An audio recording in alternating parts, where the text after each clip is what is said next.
inflation, peace and security, and water. These are the top priorities of Ethiopian citizens according to a survey conducted by the Ethiopian Civic Engagement Activity to establish its foundational assessment. The USAID-funded activity program has been launched in what it calls to elevate citizens' voices and foster dialogue. $21 million is budgeted to work with various civil society organizations in a 4-year period under the anchor of the Ethiopian Civil Society Organizations Council.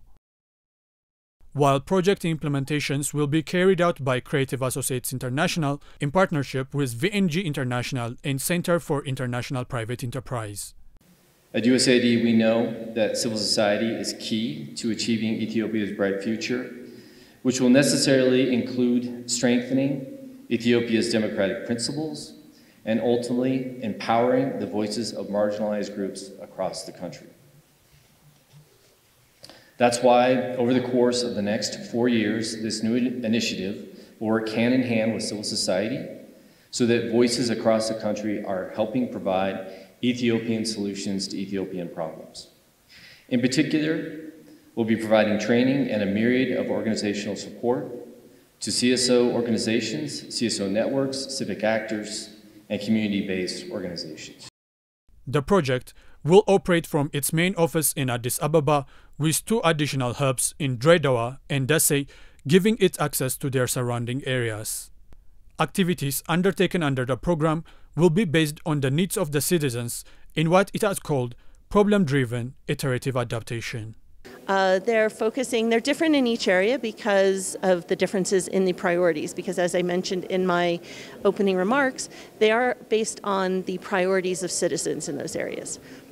So amongst them, they're looking at issues of fiscal transparency, budget transparency, inflation.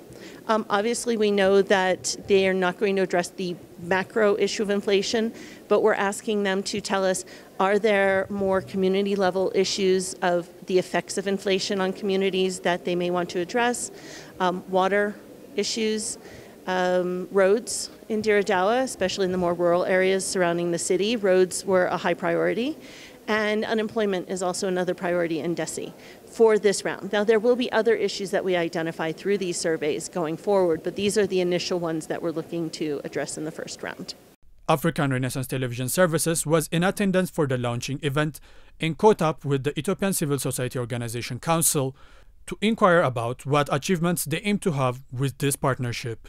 Engagement with the community at the grassroots level. And with this kind of engagement, ECSOC being the top in the hierarchy of civil society organizations, we have members who are actually spread out of the country.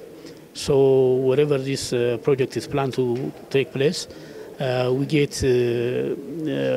consultation with the local government and also local civil society to take up this message down to the grassroots. In terms of the activities that is planned to be undertaken, like whether it is a human rights issue or development issue or a health issue, all those kind of things. So our achievement is really to empower our community as a grassroots. So we want this message to go down to the grassroots rather than just up here in the hierarchy. So this is our achievement. Really, what we intend to achieve is empowering our people to learn, to know more about themselves, how the democratic process goes on the country, what are the human rights issue, and things like that to understand. This is what we intend to achieve.